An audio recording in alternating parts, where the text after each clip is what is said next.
মাহিরের বন্ধুর হলুদ থেকে দ্রুত বাড়ি ফিরেছে পিহু আর মাহির। এত কাণ্ড ঘটিয়ে ইতিমধ্যে পিহুর কোলে ঘুম মেহজাবিন। পিহু আর মাহিরকে একসাথে দেখে মিটি মিটি হাসলো মোহনা। মেহজাবিনকে কোলে নিতে চাইলে পিহু আর নিতে দিল না। নিজের সাথে নিজের রুমে নিয়ে যাবে। পিহুর সব ধ্যান এখন মেহজাবিন। ঘুমের মাঝে মেয়েটির পাল্টে নরম সরল গেঞ্জি আর প্যান্ট পরাবে। মাথার ক্লিপগুলো খুলে ফেলবে যেন ঘুমে ব্যথা না পায়। মোহনাকে পাহারা দিতে দিয়ে তারপর যাবে শাওয়ার নিতে। এসব ভেবে পিহু সিঁড়ি বেয়ে উপরে উঠছিল। সে সিঁড়িতে আসতেই দেখতে পেল মাহি নিজের রুমের দরজায় দাঁড়িয়ে। মোবাইলে নজর তার। পিহু এতটাও পরোয়া করল না। মাহিরকে পাশ কাটিয়ে চলে যেতে নিলে পিহুর কর্ণকুহরে আসলো মাহিরের কথাখানা। 10টায় পিহুর পা জোড়া থেমে গেল। কিছুটা ভ্রু কুঁচকে আসলো। মাহিরের দিকে তাকালো। কিছু বললেন? 10টায়। কথাটা বলতে বলতে মোবাইল থেকে নজর সরিয়ে পিহুর দিকে তাকালো মাহির। লম্বা চুলগুলো খোপা করেছে পিহু, কিন্তু ছোটগুলো চেহারার সামনে পড়েছে। পিহুকে বিরক্ত করছে ভীষণ, কিন্তু পিহু সরাচ্ছে না। পিহুর দুহাত এখন ভীষণ ব্যস্ত মেহজাবিনকে সামলাতে। মাহির দুকদম এগিয়ে আসলো পিহুর দিকে। পিহুর কানের পাশে গুজে দিল ছোট চুলগুলো। পিহুর চেহারা দেখে বুঝতে পারলো পিহু কিছু বুঝেনি মাহিরের কথার মানে। মাহির মোবাইলের সময় দেখালো 9টা বেজে 10 মিনিট। পিহুর ভুরু আরো কুঁচকে গেল। মাহির এক্সপ্লেন, ঠিক 10টা বাজে আমার কাছে পড়তে আসবি কি? পিহু হতভম্ব হয়ে তাকালো মাহিরের দিকে। আর কতবার বলবো আপনাকে, আমি বড় হয়েছি, আমার আপনার কাছে টিউশন লাগবে না মাহির ভাইয়া। মাহির কতক্ষণ পিহুকে দেখলো তীক্ষ্ণ দৃষ্টিতে, ফের বাঁকা হাসলো। পিহুর বুড়োজোড়া আরো কুঁচকে আসলো মাহিরের ঠোঁটের কোণে বাঁকা হাসি দেখে। পিহুর দিকে ঝুঁকলো মাহির, কানের কাছে ফিসফিসিয়ে বলল, ওকে, তাহলে কাল তোর মাকে আমি কল করছি as a professor in university. তারপর আমি তাকে বলছি তুই কতটা পড়ালেখায় মনোযোগী। জানিসই তো প্রত্যেকটা ক্লাসে সিসিটিভি ক্যামেরা লাগানো। প্রুফ আছে কিন্তু আমার কাছে। পিহুর চোখ দুটো বড় বড় হয়ে আসলো। এক কদম পিছিয়ে গেল মাহির থেকে। হতভম্ব হয়ে তাকালো। ঠোঁট জোড়া কাঁপছে তার, গলায় কথাটা আটকে আসছে। আপনি কিন্তু অনেক খারাপ মাহির ভাই। এতটা খারাপ কখন হলেন? আগে আমাকে বাঁচাতেন, এখন আমাকে ডুবে মারার প্ল্যান করছেন। মাহিরের ঠোঁট জুড়ে হাসি খেলে গেল। ঠোঁট প্রসারিত হলো। ক্ষীণ কণ্ঠে বলল, everything is a fair babe. পিহুর চোখ বড় বড় হয়ে আসলো শেষের ডাকটা শুনে।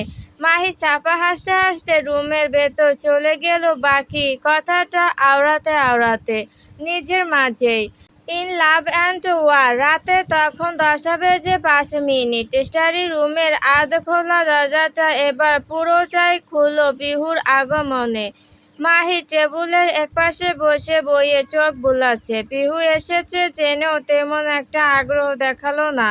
পিহু মুখোমুখি চেয়ারটায় বসতেই মাহির বলতে নিচ্ছিল কিছু একটা, কিন্তু থেমে গেল। পিহুর পেছন পেছন রাশেদা বেগম আর পিয়তা বেগম এসেছেন ভীষণ আগ্রহ নিয়ে। অবশ্য রাশেদা বেগমের মুখে উৎফুল্ল ভাব দেখা দিল, পিয়তা বেগমের মুখ ভীষণ কঠিন। অবশ্য তার এখানে আসাটা সুকুমার নয় কারোর জন্যই। জানিস মাহির, আমাদের পিহু এখন ভীষণ পড়ুয়া মেয়ে। এসিতে জিপিএ 5 পেয়েছিল। ভীষণ উৎফুল্ল হয়ে কথাটা বললেন রাশেদা বেগম। মাহির কথাটা শুনে অবাক হলো না। তার চোখে মুখে দুষ্টু হাসির ছোঁয়া, কিন্তু সে অবাক হওয়ার মতো মুখ করে তাকালো পিহুর দিকে। তাই নাকি?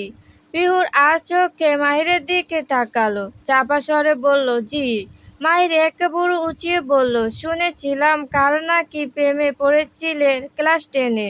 বয়ফ্রেন্ড এসে হেল্প করেছিল পরীক্ষায়। মাহিরের কথাটা শুনে স্তব্ধ পুরো স্টাডি রুম। পিয়তা বেগমের ভীষণ রাগ হলো। রাশেদা বেগম একবার পিহুর দিকে তাকালেন, ফের মাহিরের দিকে। পিহুর চাহনি বোঝা মুশকিল। কিন্তু পিহু যে কথাটা শুনে কষ্ট পেয়েছে।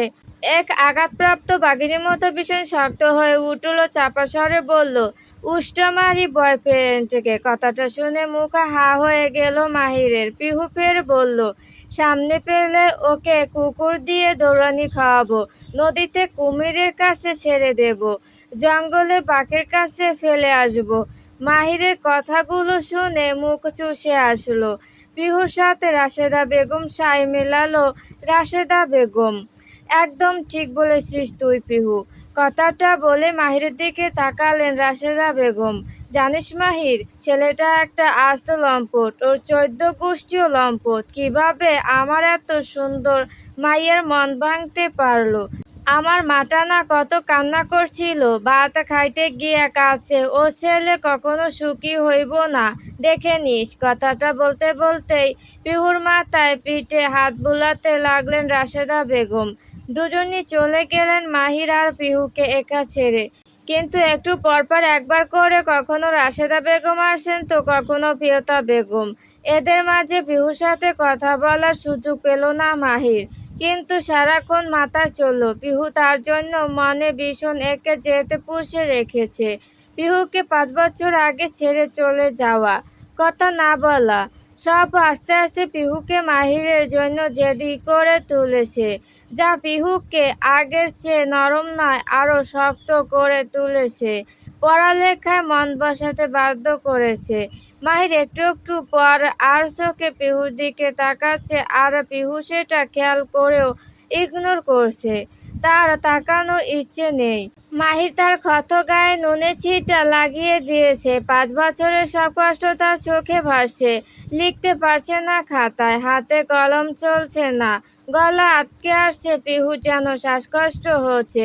মাহির খেয়াল করলো ব্যাপারটা, পানির গ্লাস পিহুর দিকে এগিয়ে দিল। মুহূর্তে মাহিরের শ্বাস থেমে গেল।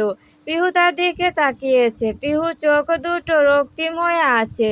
মেয়েটা কান্না চেপে রেখেছে। আজ ছুটি তোমার, যাও রুমে গিয়ে বিশ্রাম নাও। মাহির ভীষণ ক্ষীণ কণ্ঠে কথাটা বলল। মুহূর্তে পিহু টেবিল ছেড়ে দ্রুত কদমে বেরিয়ে গেল। নিজের বই খাতা কিছু নিল না, যেন মাহির থেকে পালাতে পারলেই পিহুর শান্তি। মাহির উঠে পিহুর বই খাতা গুছাতে লাগলো। এমন সময় প্রিয়তা বেগম আসলেন। তার মুখে বাঁকা হাসি। মাহি সেটা দেখে আগ্রহ করলো। কি ভেবেছিলে 5 বছর পর ফিরে আসলে পিহু সব বললে তোমাকে আপন করে নিবে? ভীষণ ক্ষীণ কণ্ঠে কথাটা বললেন প্রিয়তা বেগম। কিন্তু ভাষাটা মাহিরের কাছে ভীষণ কক্র শোনালো। মাহির বিরক্ত হলো। আমি কেন পিহুর থেকে 5 বছরের দূরত্ব রেখেছিলাম তা আপনিও জানেন।